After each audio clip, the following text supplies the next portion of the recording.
Welcome back नाजरीन। बात हो रही है आमिर खान साहब से। आमिर खान साहब, रैली के इनेकाद से एक दिन पहले अल्ताफ़ हुसैन साहब का एक स्टेटमेंट सामने आया था जिसमें उन्होंने नून लीग को मुतनब्बे करते हुए कहा था, नून लीग ज़ुबान को लगाम दे वरना अल्ताफ़ हुसैन को ऐसा करना आता है। लोग कहते हैं आप लोग एक तनख्वाह में 2 नौकरियां कर रहे हैं, सही है? पता नहीं आप किस किस्म की बातें कर रहे हैं। एक तनख्वाह 2 नौकरियां, ऐसा कुछ नहीं है। देखें, जब जमहूरियत के अंदर, हुकूमत के अंदर आप बैठते हैं, इत्तेहाद करते हैं, तो इत्तेहादियों के साथ, उनके साथ मिलकर जद्दोजहद की जाती है। एक सूबे का वज़ीर आला जो है वो नाजेबा अल्फाज इस्तेमाल करेगा तो उसके ख़िलाफ़ जो है वो हमारा हक़ है, हम आवाज़ उठाएंगे। अगर कोई हमें बुरा कहेगा तो जवाब में हमसे भी जो है वो अच्छाई की तवक्का तो नहीं करे ना। तो उनके बयानात जो उन्होंने जो ज़बान इस्तेमाल की उनको महज़बाना अंदाज़ में उसका जवाब दे दिया गया, तो उसमें कौन सी ऐसी बात है। पाकिस्तानी सियासत में खुशामद का अमल दखल है, आप समझते हैं?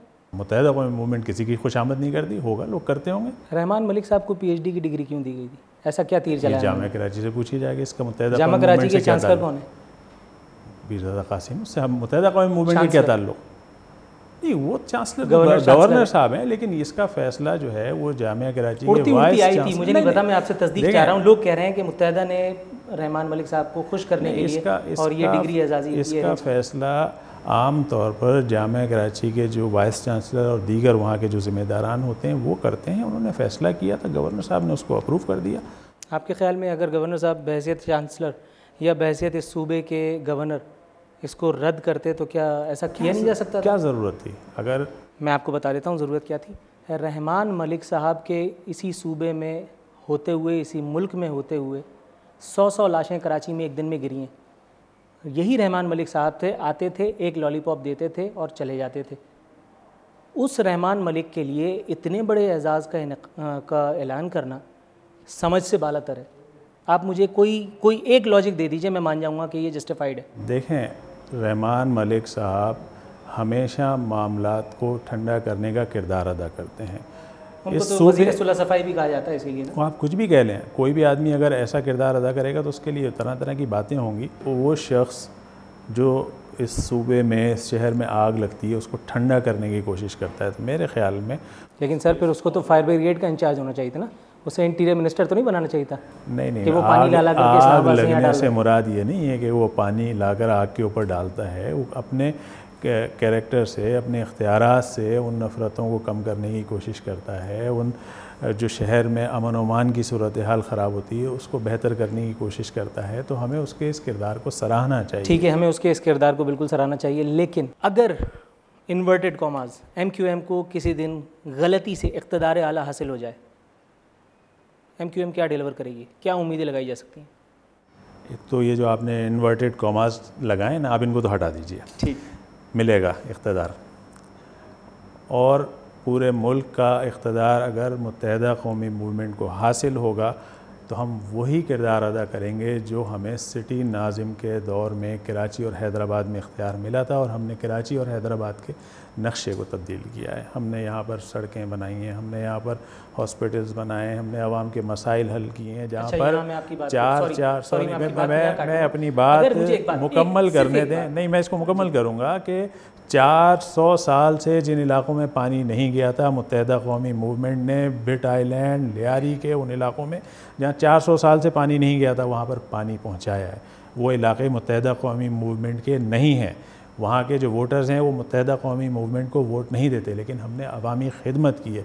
हमें अगर इक़्तिदार मिलेगा तो हम इंशाअल्लाह ताला पूरे मुल्क का नक्शा तब्दील कर देंगे। आप जिस अवामी खिदमत का तज़किरा कर रहे हैं वो अनडिनाएबल है, वो सब ने देखा है, नो डाउट। अवामी खिदमत का सिलसिला शहरी हुकूमत की अगर हम बात करें तो वो नेमतुल्लाह खान के दौर से शुरू नहीं हुआ था। मुस्तफ़ा कमाल साहब को वाकई ये क्रेडिट जाता है कि उन्होंने शहर की तामीर व तरक्की में एक अहम किरदार अदा किया। लेकिन अगर थोड़ा सा क्रेडिट नेमतुल्लाह खान के पास चला जाए तो क्या कबात है? कोई कबात नहीं, दीजिए आप।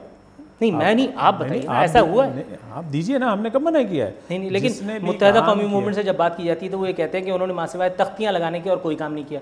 क्या वाकई ऐसा है? देखें, जो काम है वो आवाम ने देखा है। मुस्तफ़ा कमाल भाई को मजाकन कहा जाता था मुस्तफ़ा खुदाल, ठीक है ना, ये कहा जाता था। मुस्तफ़ा कमाल भाई ने कायदे तहरीक की हिदायत की रोशनी में इस शहर के नक्शे को तब्दील किया है।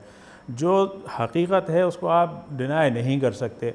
जो काम नेमतुल्लाह साहब ने किए हैं वो भी अवाम ने देखे हैं, लेकिन जो सर, काम हैदराबाद और कराची में कायदे मुत्तहिदा कौमी मूवमेंट ने किए हैं वो भी दुनिया ने देखे हैं। कायदे तहरीक के कहने पे मुस्तफ़ा कमाल साहब ने कराची के शहरियों के लिए अगर कुछ डिलीवर किया, hats off, no doubt.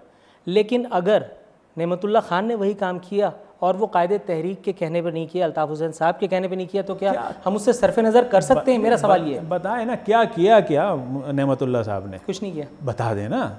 Karachi में फ्लाईओवर्स का जो ये जाल आज मुस्तफ़ा कमाल। अच्छा, पता नहीं, मैं जब शरा फैसल से गुजरता था तो पहला फ्लाईओवर जो मैंने लगा देने से कुछ पहला नहीं, मैं वो गुनाहगार हूँ जिसने उस पर सफ़र किया। आपकी मालूमात में मैं इजाफा कर देता हूँ। पहला फ्लाईओवर मुत्तहिदा कौमी मूवमेंट। मैं एक बात बताऊँ, आप उस वक्त जेल में थे लेकिन मैं कराची की सड़कों पे था। मैं कराची की सड़क पे था। पहला फ्लाईओवर मुत्तहिदा कौमी मूवमेंट के जिस वक्त फारूक सत्तार मेयर थे नाज़िमाबाद में बना था, पहला फ्लाईओवर। मैं बात कर रहा हूँ नेमतुल्लाह खान के दौर में अगर हम बात करते हैं तो शाह फैसल फ्लाईओवर, गोरा कब्रिस्तान पे जो फ्लाईओवर आप देख रहे हैं वो, ये अलग बात है कि मुशीर बल्दियात या वज़ीर बल्दियात जो वसीम अख्तर साहब थे फीता वो काट गए थे, लेकिन बहरहाल बनवाया उन्होंने था। इस तरह के और बहुत से काम हुए। 2 फ्लाईओवर काफ़ी हैं आपके ख्याल में? 2 पास का जाल बिछा, पानी की प्रोविजन हुई, बहुत सारे काम हुए।